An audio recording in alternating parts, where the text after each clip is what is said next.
I wish you had died in that accident. The words hung in the air like poison. My wife, Hannah, the woman I'd loved for 7 years, stood in our kitchen doorway, her face twisted with exhaustion and something darker. Resentment. Hatred maybe. She didn't know I'd heard her. She was on the phone with her sister, thinking I was asleep in my wheelchair in the living room. Please, before we continue, do not forget to like, share and subscribe. I know that sounds terrible, Sarah, but at least then I could grieve and move on. Instead, I'm stuck in this prison. Taking care of a man who can't even. Her voice cracked. I'm 34 years old and I haven't felt like a woman in 2 years. I'm a nurse, a maid, a martyr. But I'm not a wife anymore. My name is John Phillips, and I'm about to tell you how I destroyed my marriage to save my wife's life, and how she destroyed me while I watched, unable to move, unable to speak, unable to do anything but sit in this goddamn wheelchair and play the role of a broken man while the woman I loved fell into another man's arms. But here's the truth that nobody knows. I can walk. I've been able to walk this entire time. I'm not paralyzed. I never was. And tonight, as I sit in the dark of our living room with my phone hidden beneath a blanket, I'm watching something that's ripping my heart out of my chest in real time. The bedroom camera feed shows everything. Hannah and Daniel, her physical therapist, the man who's been helping with my rehabilitation, are in our bed. My bed. The bed I bought when we first got married, the one with the stupid expensive mattress Hannah insisted we needed. His arm is draped over her waist. Her head rests on his chest. They look peaceful. Happy. Like a real couple. My hand, the hand that supposedly can't move without tremors, clenches around the phone so hard the screen protector cracks slightly. A single tear rolls down my face, tracing a hot line to my jaw. I can't wipe it away. Someone might be watching me. The syndicate has eyes everywhere, and after 2 years of this operation, I can't afford to break character now. My phone vibrates. A text from my FBI handler, Agent Rodriguez. 2 more weeks. Hold position. Target moving money Monday. You break now, she dies. You know this.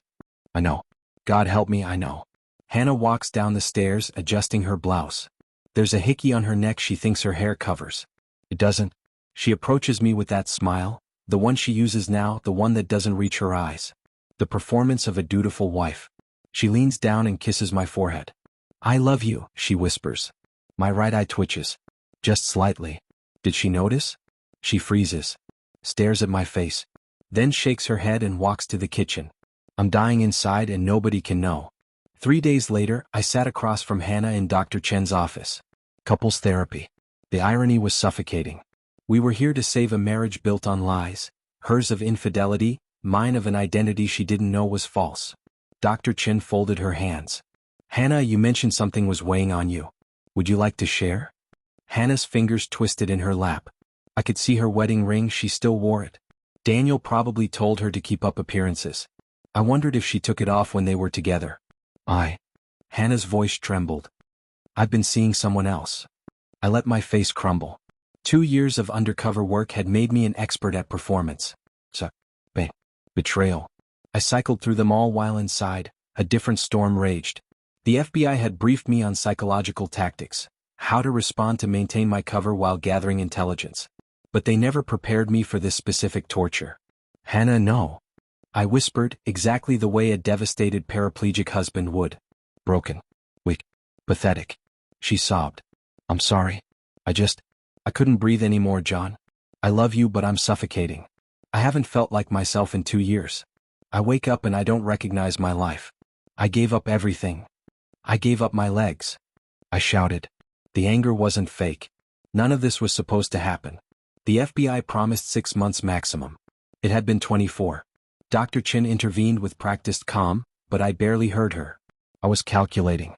Daniel knew about the affair being revealed. This was planned. He wanted to see how I'd react if I'd break character in my rage. If my paralyzed leg would stomp. If my weak arms would flip this table. I stayed frozen.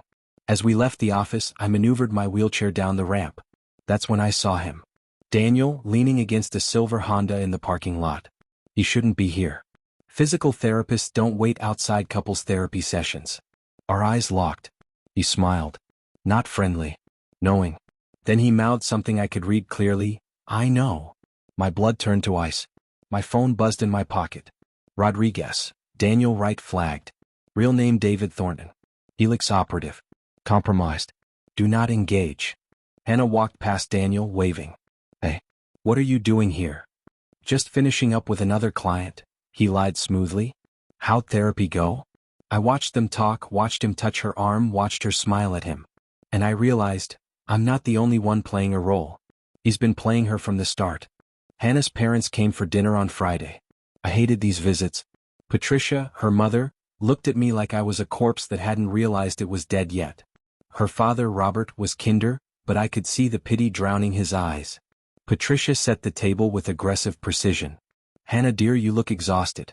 Are you sleeping? As much as I can, Mom. You need to take care of yourself. You can't pour from an empty cup. Patricia shot me a glance. The subtext was clear. Your husband is draining you dry. Under the table, my phone vibrated against my thigh. FBI emergency alert.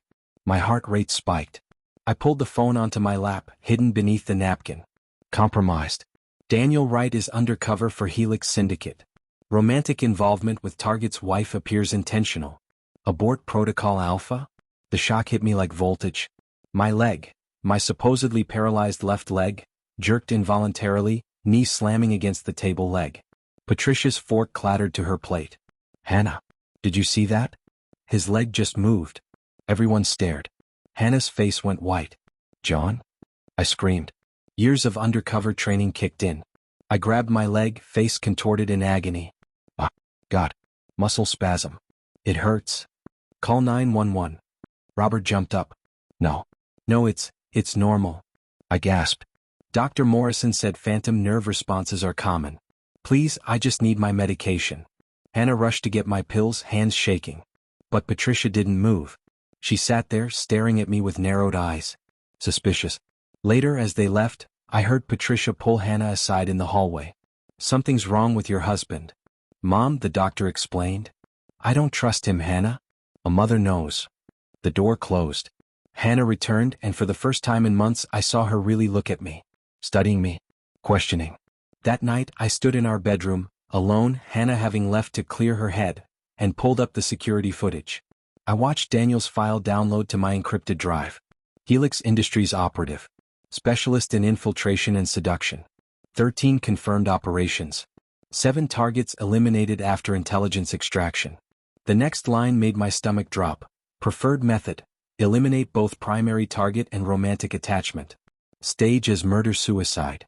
Hannah wasn't just leverage. She was scheduled for execution. I had 10 days to finish this operation before the FBI pulled me out. Daniel was planning to kill us both, probably sooner. And Hannah had no idea she was sleeping with her own executioner. I shouldn't have been standing. But Hannah was out. Coffee with Daniel, she'd said, her lie so practiced now it slid out smooth as silk. The house was empty. I could breathe. I could move. I walked to the bathroom, my legs solid and strong under me. 2 years of secret exercises in the dead of night had kept my muscle tone perfect. The FBI's planted doctor falsified all my records, showing progressive atrophy that didn't exist. That's when I saw it. In the trash, beneath tissues and cotton balls, a pregnancy test. 2 pink lines. I lifted it with shaking hands. Calculated backwards. We hadn't had sex in 4 months. Hannah said she was too tired, too stressed, too everything. I'd understood. I'd played the understanding husband while dying inside. The baby wasn't mine. I sat on the bathroom floor, our expensive heated tile floor that Hannah had picked out when we renovated back when we were happy, and for the first time in 2 years I broke. Really broke. Not performance. Not cover. Just a man realizing he'd lost everything. My phone rang. Rodriguez. John, we need you to hold for 10 more days. Monday's the wire transfer. Once we trace it, we can dismantle the entire network. I don't know if I can. My voice sounded foreign. If you break cover now, Helix will know. Hannah dies. You understand? They'll kill her to tie up loose ends. Your sacrifice matters. She's pregnant. With his baby. Silence on the line. Then, I'm sorry. But that changes nothing.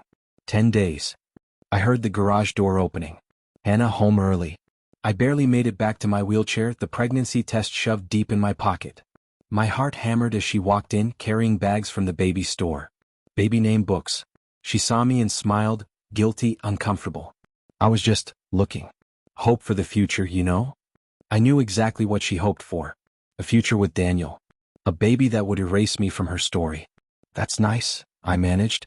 She kissed my cheek and disappeared upstairs. I pulled out my phone and texted Rodriguez. I need protection for Hannah after this ends. Whatever happens to us, to our marriage, she survives. That's my only condition. Agreed. I deleted the text thread and wheeled myself to the window, watching the rain start to fall, wondering how many more lies I could survive before there was nothing left of John Phillips at all.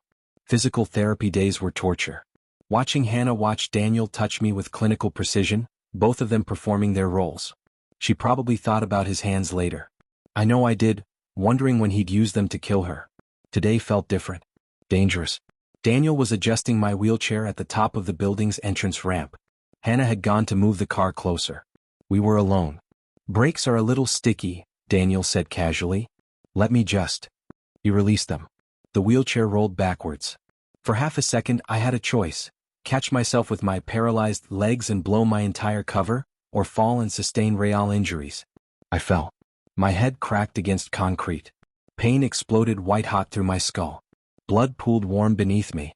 Through blurring vision I saw Daniel lean over, positioning himself to block any security cameras. He whispered so only I could hear, "I know what you are, Agent Phillips. Question is, does your wife?" Then louder, "Oh my God. Someone call 911. The brake failed." Hannah's screams echoed as she ran toward us. Footsteps. Voices. Paramedics.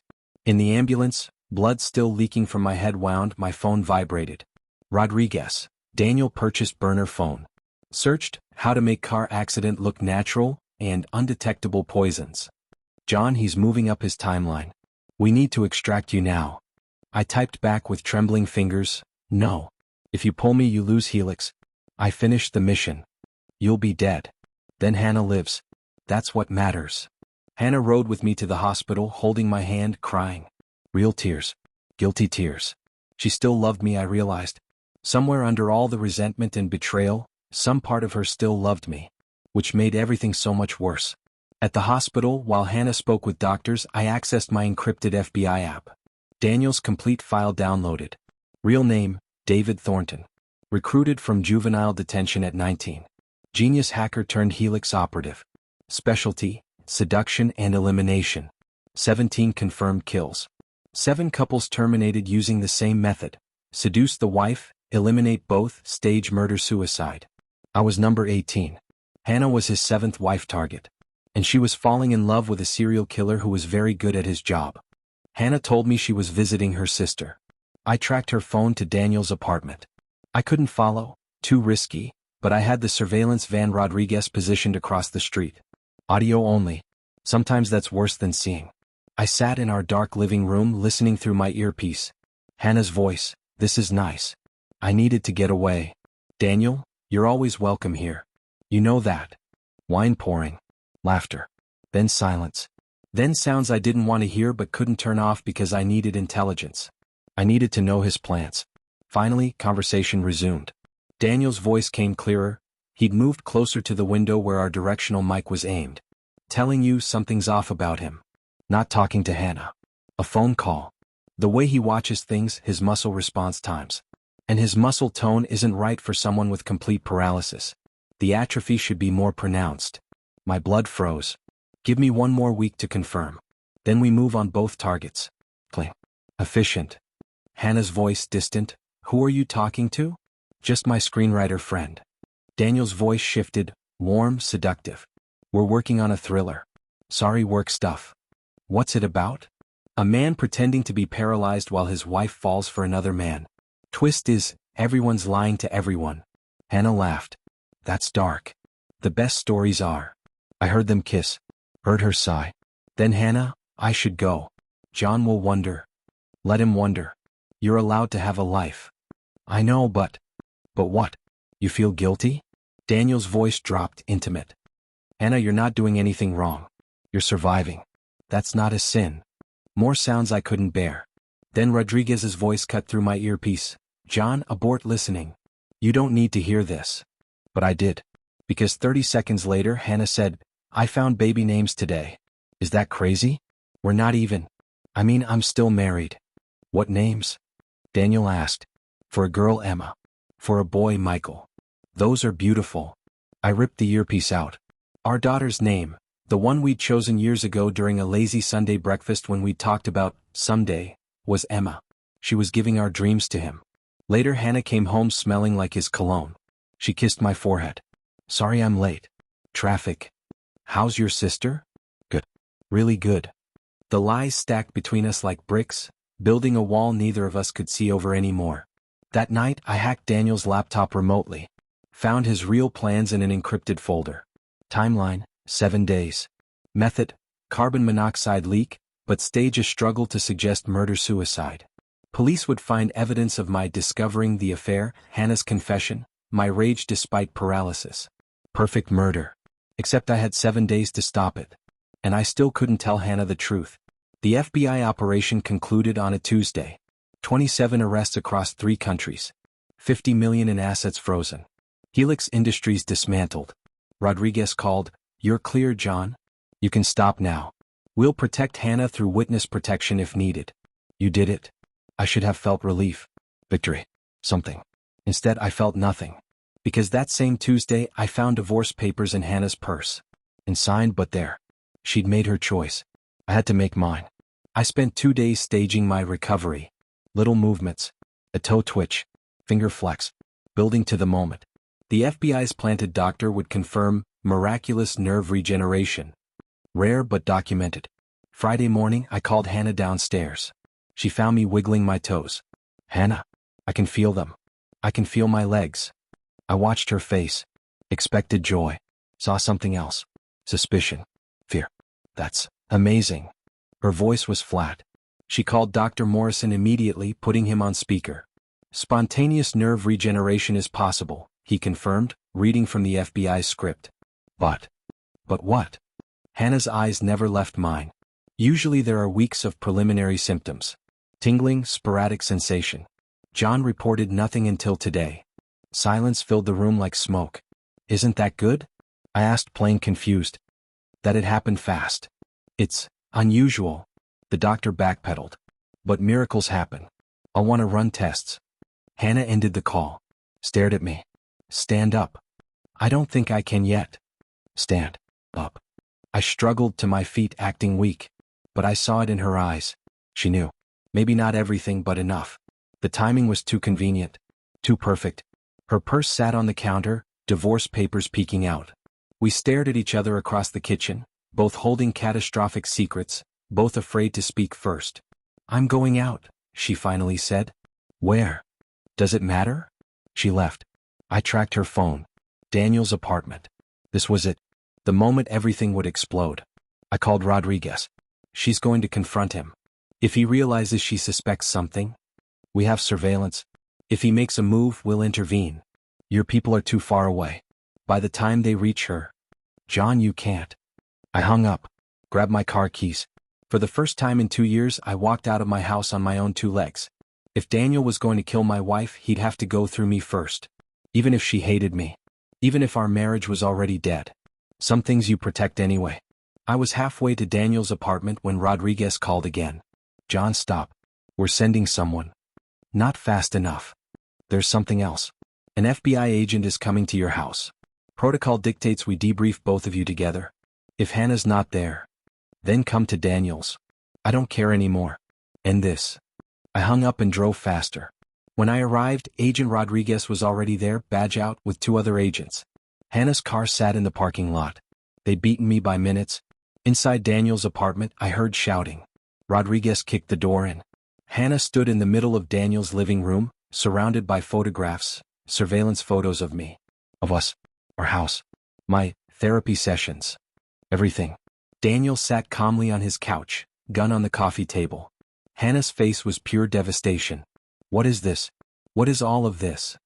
Rodriguez showed her badge. "Mrs. Phillips, I'm Agent Rodriguez, FBI. Your husband has been assisting us with an operation. We need to debrief you immediately."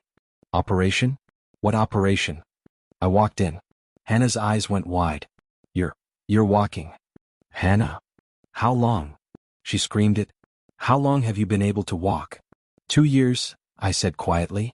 The sound she made wasn't quite human. Somewhere between a sob and a scream. Rodriguez intervened. "Ma'am, your husband was protecting you. Helix Industries threatened your life. The only way to ensure your safety was to lie to me for 2 years? Hannah grabbed a lamp, threw it. It shattered against the wall. I gave up everything. My career. My identity. I became your nurse while you could walk the whole time. You don't understand. I bathed you. I mourned the man I married. And you were fine. Daniel stood. This is quite the reunion. But Hannah, before you forgive him. Shut up, Hannah spat. Don't you dare talk to me. You're the only one who was honest with me. You're the only one who saw me as. Rodriguez cut her off. Mrs. Phillips, Daniel Wright doesn't exist. His real name is David Thornton. He's a Helix operative sent to seduce you, gather intelligence on your husband, and eventually kill you both. The color drained from Hannah's face. Show her the file, I said. Rodriguez pulled up the photos on her tablet. Daniel's, David's real history. The 17 confirmed kills. The 7 couples. The pattern. Hannah backed against the wall, sliding down. No, you said you loved me. You said. I said what you needed to hear. Daniel's mask dropped. Cold. Empty.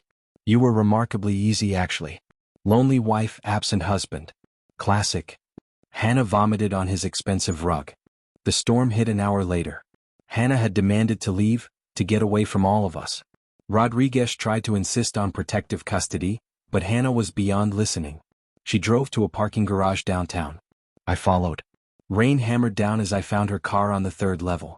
She was standing in the open, soaked, phone pressed to her ear. Calling someone. Then I saw him. Daniel, somehow having evaded FBI custody, approaching from the shadows. Hannah. I shouted. She turned. Saw him. Get away from me. We need to talk. Daniel walked closer, hands visible. No gun. Yet. The FBI said. The FBI says a lot of things. So does your husband. Everyone's been lying to you, Hannah. Everyone except me. You were going to kill me. Initially. But things changed. You stopped 3 feet away. I actually care about you. That wasn't supposed to happen. I approached, positioning myself between them. Hannah, get back. You don't give me orders anymore. She screamed at me. You don't get to protect me now. Daniel smiled. See? She's not your wife anymore, John. She's mine. I'm in O1's. Hannah's voice cracked. I'm nobody. I don't even know who I am anymore. Everything was a lie. Everything. Daniel pulled the gun. Here's the truth, Hannah. Your husband destroyed you to save you. I destroyed you to use you. But at least I enjoyed your company along the way. Police are coming, I said. It's over. For you, maybe. Daniel aimed at Hannah. But I'm going to finish my mission. Sorry, sweetheart. Should have picked better men. Everything slowed. I saw his finger tighten on the trigger. Saw Hannah frozen. Saw 24 months of sacrifice and lies and pain crystallize into a single moment. I threw myself at Daniel, tackling him as the gun fired. The bullet went wide. We crashed into a concrete pillar. He was trained, but I'd been undercover SWAT before the PI work. We fought viciously, punches, elbows, everything. Hannah watched her paralyzed husband fight like Jason Bourne. I got the upper hand, slamming Daniel's head into the ground. Blood. Sirens. Rodriguez and her team appeared, guns drawn. Daniel laughed through broken teeth. Hey Hannah, the baby. I made sure you get pregnant. Insurance policy. Got your birth control switched at the pharmacy 3 months ago. You're carrying a killer's child. Hannah collapsed. Hannah woke in the hospital 12 hours later. Dehydrated. So, the doctors said the baby was fine. I was standing by her bed. She stared at me, really seeing me for the first time in years. Upright. Oh, a stranger. Get out. Hannah. I said get out. A nurse intervened, but I left. Sat in the hallway. Rodriguez found me there. Daniel's talking. He confirmed switching her medication. The pregnancy was intentional, leverage against you. If you'd blown cover, he'd have used the baby. She doesn't want to know who the father is. The hospital can run a paternity test. She gave consent. 3 hours later, the results came in a sealed envelope. Neither of us could open it. We just stared at it, sitting in that sterile hallway, 2 people who destroyed each other trying to save each other. I need to know, I finally said. Hannah nodded. I opened it. Read. My face revealed nothing. Tell me. Hannah grabbed the paper from my hands. It's mine. The baby is mine. She looked at the results. Shook her head. How? We haven't, since your birthday. 3 months ago. You had wine. I didn't. But I couldn't meet her eyes. I briefly broke character. You don't remember. The horror on her face was absolute. While I thought you couldn't? You initiated. You were tipsy and sad and you missed me, the old me. I should have stopped you, but I was weak and selfish and I missed you too. She slapped me. Hard enough that my lips split. So you raped me? No. You were conscious, you consented. I consented to having sex with my disabled husband. Not, she couldn't finish. I know. God, Hannah, I know. I'm sorry. Sorry doesn't fix this. Sorry doesn't fix any of this. She was crying now. I'm pregnant with your baby. I cheated on you with a serial killer. You've been lying about being paralyzed for 2 years. And somehow, you also violated me in ways I didn't even know were possible. I was trying to save you. You were trying to save yourself from having to make the hard choice. You could have trusted me. You could have told me. But you didn't. You would have died. Then I would have died. She screamed it so loud nurses came running. That was my choice to make. Security escorted me out. Rodriguez met me in the parking lot. Give her time. How much time heals this? She had no answer. 2 months later we sat in divorce court. Hannah looked like a shadow of herself. The pregnancy was showing now, a small bump under her loose dress. She hadn't spoken to me since the hospital. Her lawyer handed me papers. I was giving her everything, the house, the savings, full custody. I'd signed it all without hesitation. The judge reviewed the documents. This seems very one-sided, Mr. Phillips. I owe her more than I can ever repay. Hannah's face remained impassive. The lawyer handed us pens. Hannah's hand hovered over the signature line. I pulled out my phone. Before you sign, listen to this. John, don't. Rodriguez had sent me the files yesterday against protocol. Evidence. I played the audio. Daniel's voice from interrogation. Yeah, I'd been microdosing her with Rohypnol for months. Just enough to make her more compliant. Lower inhibitions. Makes them think it's their choice, but really? I'm pulling strings. The pregnancy was easy, switched her birth control with sugar pills. She never noticed. Hannah's pen clattered to the floor. That's not all. I played another clip. Got footage of the husband standing in the bedroom. He can definitely walk.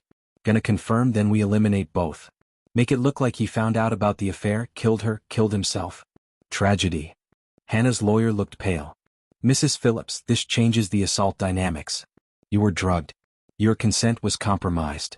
Hannah shook her head violently. No, I remember everything. I made those choices. You made choices while chemically influenced, the lawyer pressed. Don't take this from me. Hannah stood, belly bump visible. Don't take my guilt. It's all I have left that's real. I chose to betray my husband. I chose to fall in love with another man. Those were my choices, not some drugs. The judge intervened. I think we need a recess. Outside, I found Hannah on the courthouse steps, crying. I didn't play those to make you feel better about what you did, I said quietly. I played them so you know the truth. Daniel manipulated everything, including your feelings. Were any of my feelings real? I don't know. Were mine? I loved you while lying to you every single day. She looked at me with devastating clarity. We destroyed each other. Yeah, we did. Can people come back from this? I don't know. Do you want to? She touched her stomach. Our daughter, Emma. We discussed it finally, keeping the name we'd chosen years ago before everything shattered. I don't know, she whispered. The judge called us back. Hannah didn't sign the papers. Neither did I. Continued for 90 days, the judge declared. Use that time wisely. 6 months later, I sat in Dr. Chen's office again. Hannah sat across from me, 8 months pregnant now. We'd been coming twice a week. Sometimes we made progress. Sometimes we just sat in silence. Today felt different. Dr. Chen asked the question she'd been building toward for months. John, if you could go back, knowing what you know now, would you still fake the injury? I'd rehearsed answers. Noble ones. But sitting here, looking at Hannah's wounded eyes, I told the truth. No. I'd have told her and dealt with the consequences. Hannah gasped. First time I'd admitted regret. The FBI gave me an out, I continued. 2 days into the operation. They said we could relocate you, put you in witness protection together. I said no. Why? Hannah's voice cracked. Because I was arrogant. I thought I could control everything. Your safety, the mission, our marriage, the outcome. I thought I was protecting you, but really? I was protecting myself from having to trust you with hard truths. Tears fell. I wasn't drugged every day. I made conscious choices to betray you, to fall in love with Daniel, to plan a life without you. And I made the conscious choice to let you think you'd broken me when really, I broke us both. Dr. Chin leaned forward. Can you forgive yourselves? Silence. Heavy. Painful. Hannah looked at her belly. I don't know if I can forgive myself. But maybe Emma deserves parents who try. Try for what? I asked. To be honest. To be real. To stop performing. She met my eyes. Can we do that? Can we stop pretending? I don't know how to be anything but fake anymore.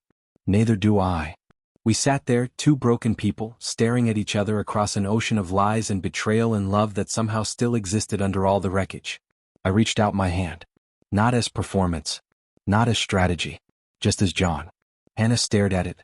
Emma kicked inside her. I saw the movement under Hannah's dress. Slowly she took my hand.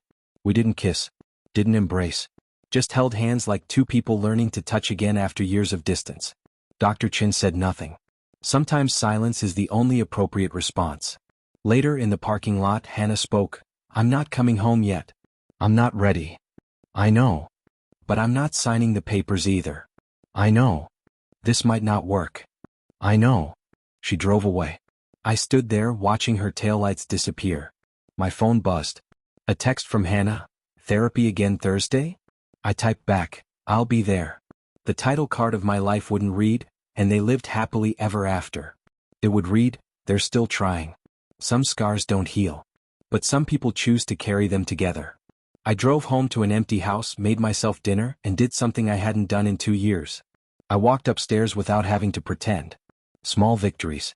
That's all we had now. Maybe somehow they'd be enough.